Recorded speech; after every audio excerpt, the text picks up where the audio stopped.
मेरे साथ बोलिए, भारत माता की। अरे भाई, ऐसी आवाज नहीं चलेगी।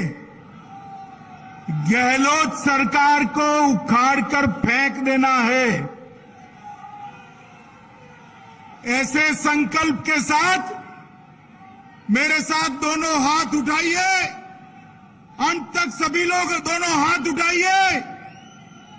राजस्थान में प्रचंड विजय के संकल्प की मुट्ठी बीचिए और प्रचंड आवाज से बोलिए, भारत माता की, भारत माता की, वंदे वंदे।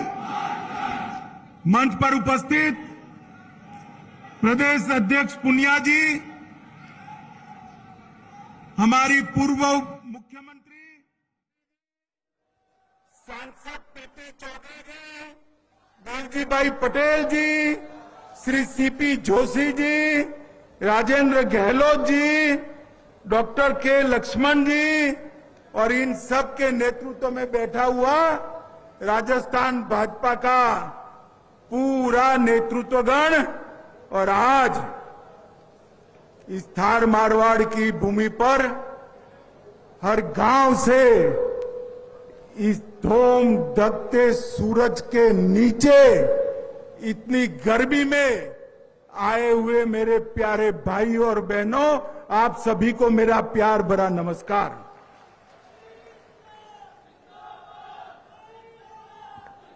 मित्रों, मैं यहां आने से पहले कम से कम 10 बार हमारे सतीश पुनिया जी के सामने नाराजगी व्यक्त करता था। कितनी धूप में दोपहर 2 बजे आपने क्यों कार्यकर्ता संगम रखा? शाम को 4 बजे नहीं रख सकते थे क्या? सुबह नहीं रख सकते क्या था? मगर आज यहां पर एक भी कुर्सी खाली नहीं है। खींचो खींच 25,000 लोग बैठे हैं।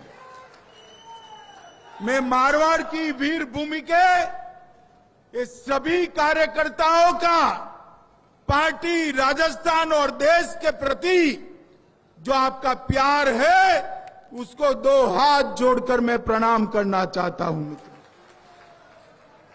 माताओं, भाइयों, बहनों, ये मारवाड़ की भूमि वीर दुर्गादास राठौड़ की भूमि, जिस दुर्गादास राठौड़ की वीरता के चर्चे न केवल राजस्थान, कश्मीर से कन्याकुमारी, पूरे देश भर में होते हैं। जिस व्यक्ति ने पूरा जीवन मुगलों के शासन के सामने, अन्याय के सामने, धोखे के सामने लड़ने के लिए बिता दिया और अंत में संन्यास लेकर शिप्रा के तट पर अपने प्राण त्यागे, ये महान वीर दुर्गादास राठौड़ को भी मैं प्रणाम करना चाहता हूं। मित्रों, आज यहां पर आया हूं तब सुबह ही मैं तन्नोट मां के तीर्थ स्थान को मोदी जी ने 19 करोड़ के खर्च से एक बहुत बड़ा यात्रा धाम करने का निर्णय किया है। उसका भूमि पूजन कर कर आया हूं। ये माने 65 और 71 के युद्ध में हमारी पश्चिमी सीमाओं को सुरक्षित किया था। आज भी 43 डिग्री टेम्परेचर में हमारा जवान मां को प्रणाम कर कर सीमा पर खड़ा रहता है, तो हमारे दुश्मनों के दांत खट्टे कर कर ही वापिस आता है। मोदी जी ने 19 करोड़ खर्च कर कर वहां पर एक बहुत बड़ा यात्रा धाम बनाने का निर्णय किया है। मैं पूरे राजस्थान और मारवाड़ की जनता की ओर से मोदी जी को बहुत बहुत धन्यवाद कहना चाहता हूं। मित्रों, ये वही भूमि है जहां 1998 में श्रद्धेय अटल जी ने पोखरण विस्फोट कर भारत को अणु महासत्ताओं में शामिल करने का काम किया था। यही भूमि है जिसने जब कभी भी चाहे मुगलों के सामने लड़ना हो, चाहे पाकिस्तान के सामने लड़ना हो, पीछे मुड़कर नहीं देखा। मित्रों, आज जब मैं यहां आया हूं तब राजस्थान भाजपा को जनसंघ के समय थे मजबूत करने वाले लाल कृष्ण आडवाणी जी, सुंदर सिंह भंडारी जी, आचार्य गिरिराज किशोर, ललित किशोर चतुर्वेदी जी, भंवरलाल शर्मा जी, रामदास अग्रवाल जी, रघुवीर सिंह जी कौशल, मदन लाल सैनी जी को याद करता हूं और हमारे पूर्व मुख्यमंत्री भैरव सिंह शेखावत जी को भी प्रणाम कर कर मेरी बात की शुरुआत कर। यही वो लोग थे जिन्होंने राजस्थान को बदलने का काम किया। माताओं, भाइयों, बहनों, हम भाजपा के कार्यकर्ता के नाते दुखी है कि आज जिस प्रकार की सरकार चल रही है राजस्थान में, सरकार ने राजस्थान को विकास की दौड़ में मीलों तक पीछे छोड़ने का काम किया है। मैं गहलोत सरकार की बाद में बात करता हूं। जब जब भाजपा की सरकार आई, पहले भैरव सिंह जी की आई, काम के बदले अनाज की योजना लेकर आए, राज्य भर से चुंगी समाप्त कर दी, नगर निकाय पंचायत के चुनाव में माताओं बहनों को आरक्षण दिया और जिला पंचायत तहसील पंचायत में दलीय स्थिति में चुनाव लड़ने का सुधार किया। पूर्ण बहुमत न होने के बावजूद भी भैरव सिंह ने राजस्थान के विकास के लिए काम किया। फिर आप सभी ने मिलकर हमारी बहन वसुंधरा जी को मौका दिया। वसुंधरा जी की सरकार बनी। वसुंधरा राजे जी ने सबसे बड़ा काम किया, 3 लाख तक मुफ्त इलाज की व्यवस्था भामाशाह योजना कर कर की। 5 रुपये में नाश्ता और 8 रुपये में भोजन दिया। टोल टैक्स से मुक्ति दी।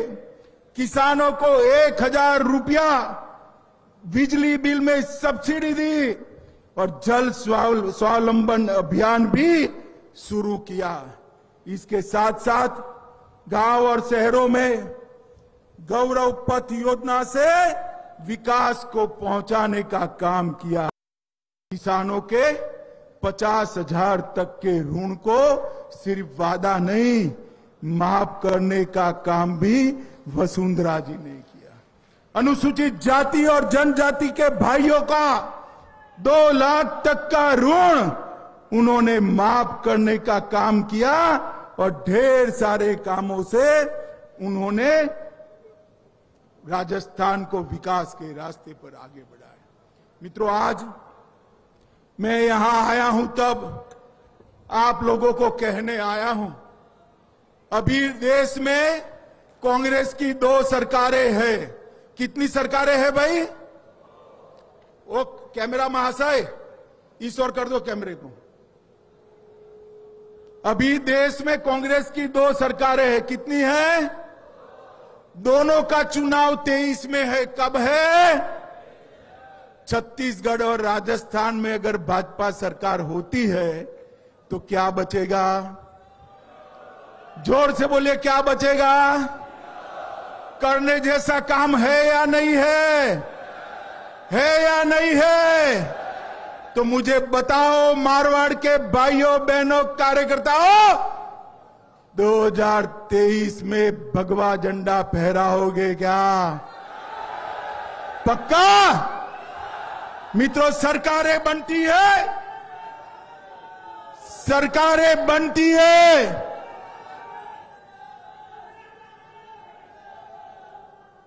सरकारें बनती है कार्यकर्ताओं के जोम और जुस्से से। मैं आज फिर से कहना चाहता हूं, इतनी गर्मी में 25,000 कार्यकर्ता 11 बजे से 3 बजे तक बैठे हैं। वो ही बताता है यहां सरकार बनने जा रही है। कार्यकर्ता सशक्त बूथ बनाता है, कार्यकर्ता सशक्त मंडल बनाता है और वही तो चुनाव जिताता है। मित्रों, लगभग 52,000 बूथों में से 52,000 बूथों में से 47,000 बूथों तक बूथ के कार्यकर्ता के फोटो के साथ का रजिस्टर हमारे प्रदेश अध्यक्ष जी ने बनाया है। मैं उनको बहुत बहुत साधुवाद दूं। मित्रों, अभी ये राहुल बाबा, अरे भाई क्यों हंस रहे हो?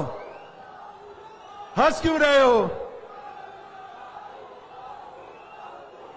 बोलो भारत माता की।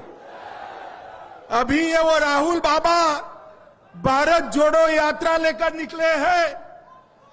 विदेशी जर्सी पहनकर, विदेशी टी शर्ट पहनकर भारत जोड़ने निकले हैं।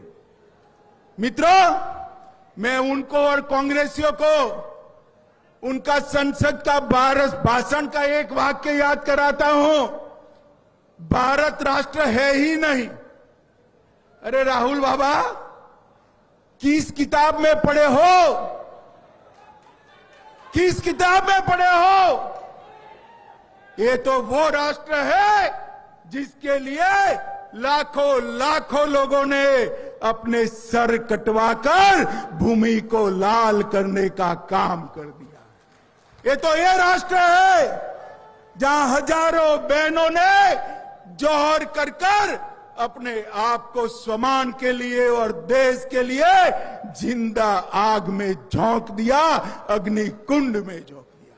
और आपको ये राष्ट्र नहीं लगता है? ये राहुल बाबा भारत जोड़ने निकले हैं। मुझे लगता है कि उनको भारत का इतिहास पढ़ने की जरूरत है। और गहलोत साहब जोधपुर के ही है।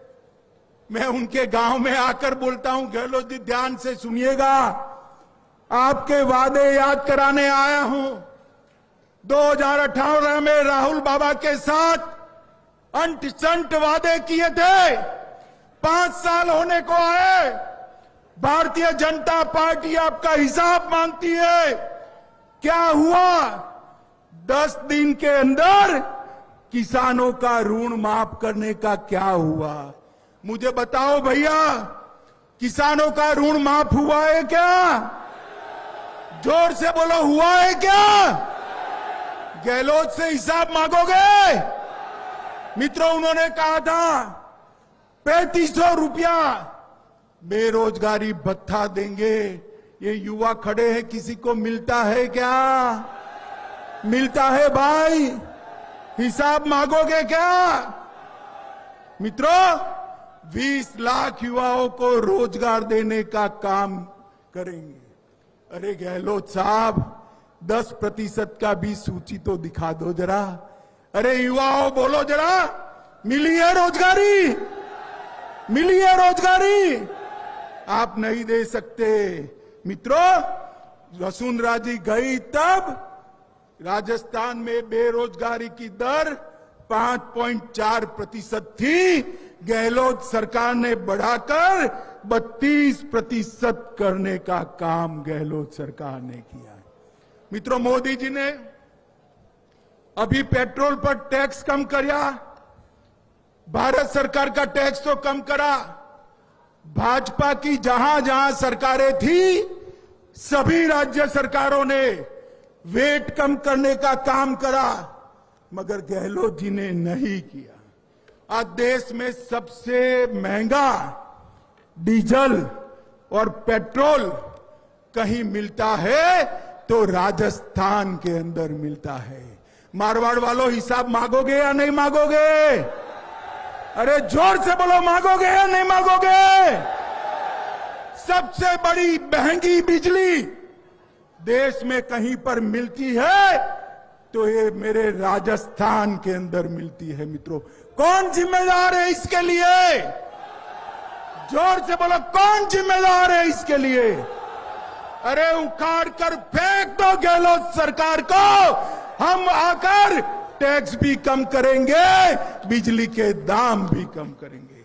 मित्रों, गहलोत सरकार विकास का काम नहीं कर सकती, रोड रास्ता नहीं बना सकती, बिजली के कारखाने नहीं लगा सकती, किसानों को बिजली नहीं मुहैया करा सकती, युवाओं को रोजगारी नहीं दिया सकती।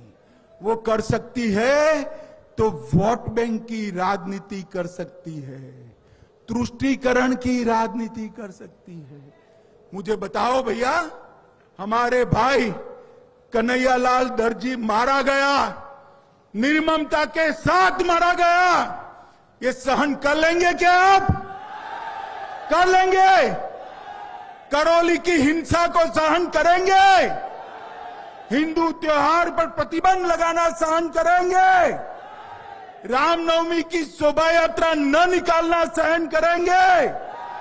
विजयादशमी के पथ संचलन को रोकना सहन करेंगे? अलवर में 300 साल पुराने मंदिर को तोड़ना सहन करोगे क्या? मित्रों, छबड़ा, भीलवाड़ा, करौली, जोधपुर, चित्तौड़, नौहर, मेवात, मालपुरा और जयपुर में सुनियोजित दंगे एक कांग्रेसियों ने कराए हैं, कांग्रेसियों ने कराए हैं। मैं तो गहलोत साहब को इतना कहना चाहता हूं कि अगर संभलता नहीं है तो पहले छोड़ दीजिए। राजस्थान की जनता भाजपा को लाने के लिए तैयार बैठी है। मित्रों, जिस प्रकार से झालावाड़ में कृष्णा वाल्मीकि को पीट पीट कर मार दिया गया, महंत विजयदास जी जो श्री कृष्ण क्रीड़ा स्थली की पहाड़ियों में खनन बंद कराने के लिए उपवास पर बैठे थे, उनको खनन माफियाओं के खिलाफ आत्मदाह करना पड़ा और 15 दिन पहले आत्मदाह करने की चेतावनी देने के बावजूद भी ये भ्रष्ट गहलोत सरकार ने खनन माफियाओं पर कोई कार्यवाही नहीं की और वो संत अपने आप को जलाने के लिए मजबूर हो गए। मित्रों, मुझे बताओ, इस प्रकार की घटनाएं राजस्थान में पहले कभी सुनी है क्या आपने? गहलोत सरकार का प्रशासन पर कोई कंट्रोल नहीं है और लॉ एंड ऑर्डर के मुद्दे पर तो ऐसा हुआ है, गहलोत सरकार, लॉ एंड ऑर्डर अंग्रेजी शब्द है मगर उसको हिंदी में पढ़ती है। वो लॉ एंड ऑर्डर की जगह लो और ऑर्डर करो, पैसा लो और ऑर्डर करो, इस प्रकार से काम करती है। मित्रों, महिलाओं के खिलाफ 56% केस बढ़े हैं। जयपुर में महिला शिक्षक को जिंदा जला दिया गया। दौसा में आदिवासी महिला का अपहरण कर गैंग रेप किया गया। राजस्थान में जो 42,000 मामले थे वो बढ़ते बढ़ते 50,000 से ज्यादा हो गए। मित्रों, ये संभाल नहीं सकते। गौ माता भी यहां पर सुरक्षित नहीं है और इसके सामने नरेंद्र मोदी जी की सरकार है। मोदी जी ने सिर्फ राजस्थान में 23 मेडिकल कॉलेज मंजूर किए हैं। मित्रों, 23 मेडिकल कॉलेज मंजूर किए। कितने रोड दिए, रास्ते दिए, ट्रेनें दी, ढेर सारा काम नरेंद्र मोदी सरकार ने किया है। और अभी आपने देखा होगा कोची में अपने भारत में बना हुआ विक्रांत मोदी जी ने राष्ट्र को समर्पित करने का काम किया और नौसेना के झंडे पर इतने साल से गुलामी की जो निशानियां थी उसको उखाड़ फेंक कर शिवाजी महाराज के चिन्ह को प्रस्तावित करने का काम नरेंद्र मोदी सरकार ने किया है। मित्रों, मोदी जी ने देश को सुरक्षित किया है, देश को समृद्ध किया है और देश को शिक्षित भी करने के लिए नई शिक्षा नीति लेकर आए हैं। 24 में फिर से एक बार सभी की सभी सीटें राजस्थान से मोदी जी की झोली में डालनी है। बताओ मारवाड़ वालों, डालोगे क्या? डालोगे क्या? भाई ऐसे नहीं होता। 24 के पहले 23 आता है और 23 में अगर सरकार नहीं बनी तो ये नहीं होता है। 24 में सभी सीटें जीतती है तो 23 में 2/3 बहुमत से भारतीय जनता पार्टी की सरकार बनानी पड़ेगी। मित्रों, भारतीय जनता पार्टी, मुझे बताओ बनाओगे? फिर से एक बार 2/3 बहुमत की सरकार बनाओगे? मोदी जी के हाथ मजबूत करोगे? कमल फूल की सरकार बनाओगे? तो मेरे साथ दोनों हाथ उठाओ, उठाइए दोनों हाथ और विजय के संकल्प की मुट्ठी बींचे और प्रचंड आवाज से बोलिए, भारत माता की, भारत माता की, भारत माता की, वंदे वंदे वंदे